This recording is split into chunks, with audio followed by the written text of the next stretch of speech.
पिछले कुछ सालों से भारत सरकार देश की डेवलपमेंट और ग्रोथ बढ़ाने के लिए बहुत सारे प्रयास कर रही है, जिसके लिए बहुत सारी स्कीम्स लॉन्च कर रही है, बहुत सारी पॉलिसीज बना रही है और बहुत सारी रिफॉर्म्स भी ला रही है, जिससे देश की ग्रोथ रेट बढ़ भी रही है। जहां 2019 में भारत की ग्रोथ रेट में एक स्लो डाउन देखने को मिल रहा था और भारत की ग्रोथ रेट 4% पर आ गिरी थी, वहीं 2020 में कोविड पैंडेमिक के चलते भारत की ग्रोथ रेट -6% पर गिर गई थी। पर फिर 2021 में भारत ने रिकवरी करते हुए ग्रोथ रेट को 8.7% पर ले आया। फिर 2022 में भारत की ग्रोथ रेट 7% पर आ गई और इस समय 2023 में भारत 7.6% के ग्रोथ रेट से ग्रो कर रहा है। और पिछले 3 सालों से भारत ने अपनी ग्रोथ रेट को 7 से 8% के बीच में मेंटेन करके रखा है और भारत इस समय वर्ल्ड की फास्टेस्ट ग्रोइंग मेजर इकोनॉमी भी है। और अब इस मोमेंटम को मेंटेन रखने के लिए भारत सरकार पूरी कोशिश कर रही है और चाह रही है कि आने वाले 20 सालों तक भारत 8 से 10% के बीच ग्रो करे।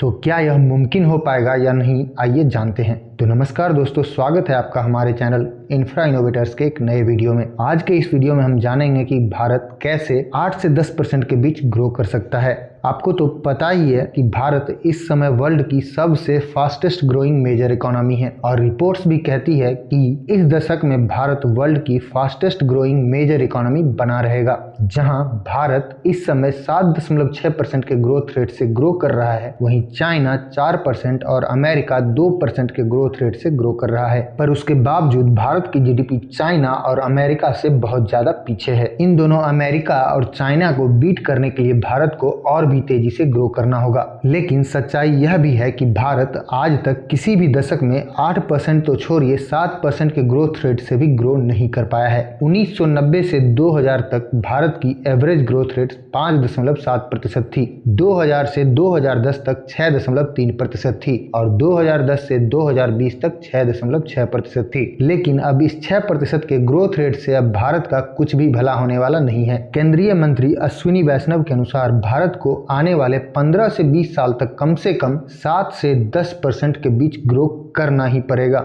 अगर भारत 6% के ग्रोथ रेट से ग्रो करता है तो वह 2029 तक $5 ट्रिलियन की इकोनॉमी बनेगा और 2040 में जाकर 10 ट्रिलियन की इकोनॉमी बन पाएगा। वहीं अगर 7 से 8% के बीच ग्रो करता है तो 2027 में $5 ट्रिलियन और 2033 में $10 ट्रिलियन की इकोनॉमी बन जाएगा और 2047 तक $30 ट्रिलियन की इकोनॉमी होगा। वहीं अगर भारत 9 से 10% के बीच ग्रो करता है तो 2026 तक भारत $5 ट्रिलियन की इकोनॉमी बन जाएगा और 2031 तक $10 ट्रिलियन की इकोनॉमी होगा और 2047 तक $4 ट्रिलियन की इकोनॉमी बन जाएगा। तो अब सवाल आता है कि भारत अपनी इस ग्रोथ रेट को बढ़ाएगा कैसे। तो देखिए, भारत को 8 से 10% का ग्रोथ रेट हासिल करने के लिए चाइना से ही सीख लेनी होगी। चाइना की ग्रोथ रेट 2000 से लेके 2020 तक 9% के आसपास रही है, वहीं 2004 से 2014 के बीच 10%। अब लोग सोचेंगे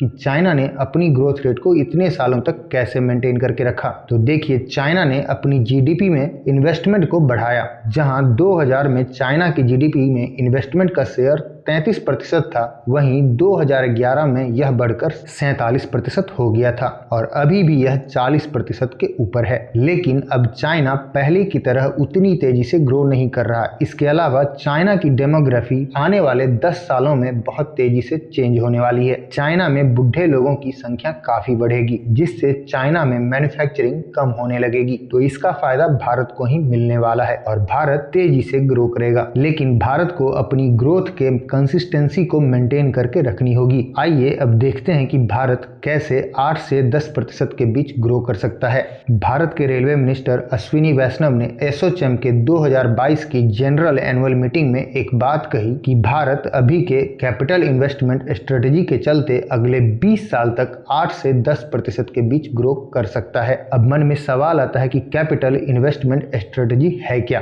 तो देखिए, इसका सिंपल सा जवाब यह है कि भारत सरकार को हर हर साल देश का कैपिटल एक्सपेंडिचर बढ़ाना होगा। मतलब भारत सरकार को साल दर साल देश में ज्यादा से ज्यादा पैसा इन्वेस्ट करना होगा। अश्विनी वैष्णव ने यह भी बताया कि भारत की जीडीपी में 59% शेयर कंजप्शन का है। मतलब भारत में जो भी प्रोडक्शन होती है या कोई भी चीज बनती है वह ज्यादातर लोग भारत के ही लोग कंज्यूम कर लेते हैं, क्योंकि भारत की आबादी बहुत ज्यादा है। इसलिए भारत को कंजम्पशन बेस्ड इकोनॉमी भी कहा जाता है। तो जहां भारत की जीडीपी में 59% शेयर कंजम्पशन का है, तो वहीं मात्र 27% शेयर इन्वेस्टमेंट का है। तो भारत सरकार इसी 27% के इन्वेस्टमेंट शेयर को बढ़ाने में लगी हुई है, क्योंकि भारत कभी भी कंजम्पशन के दम पर तेजी से ग्रो नहीं कर सकता है। अगर भारत को तेजी से ग्रो करना है तो उसे आज नहीं तो कल जीडीपी में इन्वेस्टमेंट के शेयर को बढ़ाना ही होगा। अभी भारत के जीडीपी में इन्वेस्टमेंट का शेयर 27% है और भारत सरकार इसे 35% तक लेके जाना चाहती है। अब आप लोग पूछेंगे कि इन्वेस्टमेंट का शेयर बढ़ने से देश की अर्थव्यवस्था को कैसे फायदा होगा। तो देखिए, इन्वेस्टमेंट का शेयर बढ़ने से बहुत सारी नौकरियां जनरेट होंगी और गरीबी से लोग बाहर आएंगे। उनके पास पहले के मुकाबले ज्यादा पैसा आएगा, उससे वो ज़्यादा सामान खरीद पाएंगे। इससे प्रोडक्ट्स की डिमांड बढ़ेगी और उससे और ज़्यादा प्रोडक्ट मैन्युफैक्चरिंग किए जाएंगे। उससे कंपनीज को फ़ायदा होगा और मैन्युफैक्चरिंग यूनिट्स खोले जाएंगे और फिर उससे और भी ज़्यादा नौकरियां पैदा होंगी और फिर लोग गरीबी से बाहर आएंगे और यह चीज़ एक साइकिल की तरह काम करेगी। इसके अलावा भारत सरकार इंफ्रास्ट्रक्चर में भी इन्वेस्ट करेगी, जिससे स्टील, सीमेंट और बहुत सी इंडस्ट्रीज़ को फ़ायदा होगा और देश का इंफ्रास्ट्रक्चर स्ट्रांग होगा। लॉजिस्टिक की कॉस्ट कम होगी, जिससे कंपनीज को मैन्युफैक्चरिंग करना सस्ता पड़ेगा और बहुत सारी बाहर की कंपनियां भारत में आएंगी। इससे भारत का ट्रेड बढ़ेगा, एक्सपोर्ट बढ़ेगा और फिर भारत की इकोनॉमी भी तेजी से ग्रो होगी। यह चीज अमेरिका ने भी की थी, चाइना ने भी की थी, south Korea, Japan, Germany, France सभी ने की थी, तभी उनकी इकोनॉमी इतनी जल्दी से ग्रो हुई है। इन देशों की सरकारों ने लंबे समय तक जीडीपी में इन्वेस्टमेंट के शेयर को 40 से 45% तक बनाए रखा था और अब यही चीज भारत भी कर रहा है। देखिए, भारत के लिए 20 सालों तक 8 से 10% की ग्रोथ रेट को मेंटेन करना कोई बड़ी बात नहीं है। जापान ने 1980 में यह कर दिखाया था, साउथ कोरिया ने 1990 से 2000 तक यह किया है और चाइना ने 2010 से 2000 के बीच में यह किया है। तो भारत भी यह कर सकता है। वैसे अभी कुछ दिनों पहले आरबीआई ने एक रिपोर्ट पब्लिश किया है, जिसमें उन्होंने बताया कि अगर भारत को 2047 तक एक डेवलप्ड कंट्री बनना है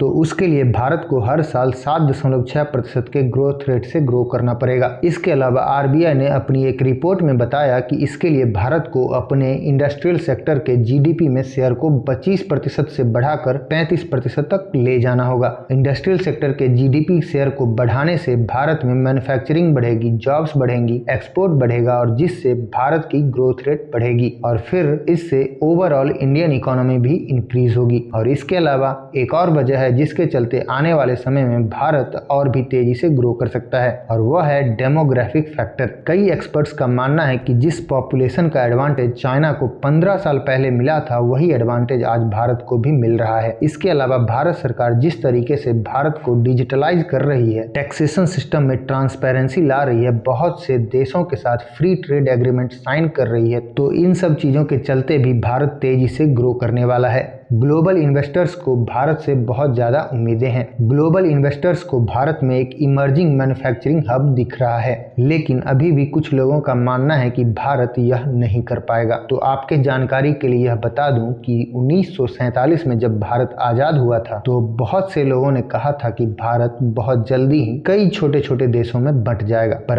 आज तक ऐसा नहीं हुआ है। इसके अलावा एक समय भारत फूड ग्रेन्स को इम्पोर्ट करता था और आज फूड ग्रेन्स को एक्सपोर्ट करता है। और आज अगर भारत अपने फूड आइटम के एक्सपोर्ट्स को रोकता है तो यूएस समेत कई वेस्टर्न कंट्रीज घबराने लगते हैं, उनके यहाँ हलचल मच जाती है। इसके अलावा कोविड-19 के समय अगर किसी देश ने 100 देशों को फ्री वैक्सीन दी थी तो वह भारत ही है। इसके अलावा दुनिया का सबसे एडवांस्ड पेमेंट सिस्टम यूपीआई भी भारत में ही है। तो इस समय यह कहना कि भारत यह नहीं कर पाएगा तो बेवकूफ़ी होगी। आपको यह वीडियो कैसा लगा हमें कमेंट करके जरूर बताएं। अगर यह वीडियो आपको पसंद आया तो वीडियो को लाइक और चैनल को सब्सक्राइब करके बेल आइकन जरूर दबा दें। धन्यवाद। जय हिंद।